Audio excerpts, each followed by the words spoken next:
శాఖదారు వెన్నెల మాట్లాడుతున్నారు. లైవ్ లో చూద్దాం. లేదు అనేది అందరూ ఆలోచిస్తున్న విషయము. దానికి మెయిన్ రీజన్ ఏంటంటే నేను వారికి చెప్పాను, అది కూడా అఫిడవిట్లో రాసి ఇచ్చాను. దానికి మెయిన్ రీజన్ ఏంటంటే స్టేట్ గవర్నమెంట్ ఏదైతే టెస్ట్ చేయాలో, జియోటెక్నికల్ జియోఫిజికల్ ఇన్వెస్టిగేషన్స్ ఏదైతే చేయాలో వాటిని పూర్తిగా ఇంకా చేయలేదు. ఏదైతే టెస్ట్ చేయమని అడిగిందో ఎన్డిఎస్ఏ వాటిని చేయకపోగా ఏదైతే కింద గ్యాప్స్ ఫామ్ అయినాయో డౌన్ స్ట్రీమ్లో అప్ స్ట్రీమ్లో కానీ ఆ గుంతల్ని మొత్తం కూడా గ్రౌటింగ్ చేసి పూర్తి చేశారు. స్టేట్ ఇంజనీర్స్ వారు ఒక కమిటీ ఫామ్ చేసుకొని వారి అప్రోచ్ ప్రకారం వాళ్ళు ఆ గుంతలను పూడ్చడం జరిగింది. దానివల్ల ఏమైందంటే గ్రౌటింగ్ అనేది మొత్తము ఆ గుంతల్ని మొత్తం పూడ్చేసరికి కింద గ్రౌండ్లో ఉండే జియోటెక్నికల్ డేటా మొత్తం కూడా మనం కోల్పోవడం జరిగింది.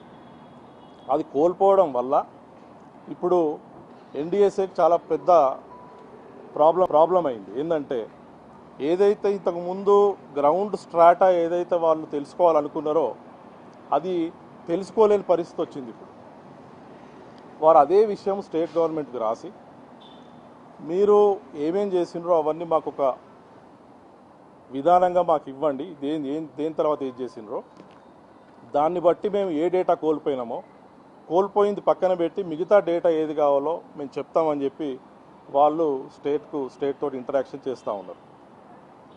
ఈ ప్రాసెస్లో జియోటెక్నికల్ ఇన్వెస్టిగేషన్స్ అనేవి ఇప్పుడు పనికిరావు, మీరు చేయగలిగినా కానీ చేయలేరు, చేసినా కానీ ఆ డేటా మాకు పనికిరాదు, కాబట్టి కనీసం జియోఫిజికల్ ఇన్వెస్టిగేషన్స్ అన్నా చేయండి అని చెప్పి అది కూడా సుందిల్ అన్నారంలో అప్ స్ట్రీమ్లో మాత్రమే పాసిబుల్, మిగతా ప్లేసెస్లో గ్రౌటింగ్ అయిపోయిందని చెప్పి ఎన్డిఎస్ఏ అడగడం జరిగింది.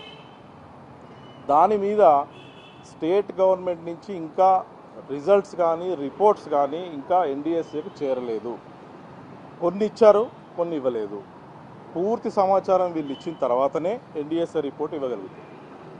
అది కూడా ఎన్డిఎస్ఏ క్లియర్గా చెప్పడం జరిగింది, మీరు పూర్తి సమాచారం మేము అడిగింది ఇచ్చాక మాకు 2 months పడుతుంది రిపోర్ట్ ఇవ్వాలంటే.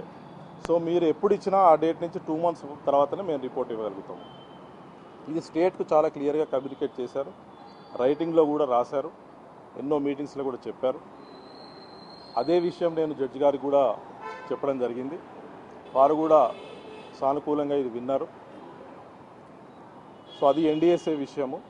సో ఎన్డిఎస్ఏ రిపోర్ట్ టెక్నికల్గా ఏదైతే రిపోర్ట్ వస్తుందో అది ఒక అప్రోచ్ మాత్రమే. జ్యుడిషియల్ కమిషన్ పూర్తిగా అదొక దాని మీదనే కాకుండా మిగతా అన్ని విషయాలు కూడా చూస్తున్నారు, కాబట్టి వారి ప్రక్రియ కొనసాగుతుంది. ఆ ప్రక్రియలో భాగంగా నన్ను అఫిడవిట్ ఇమ్మంటే ఈరోజు ఇచ్చాను.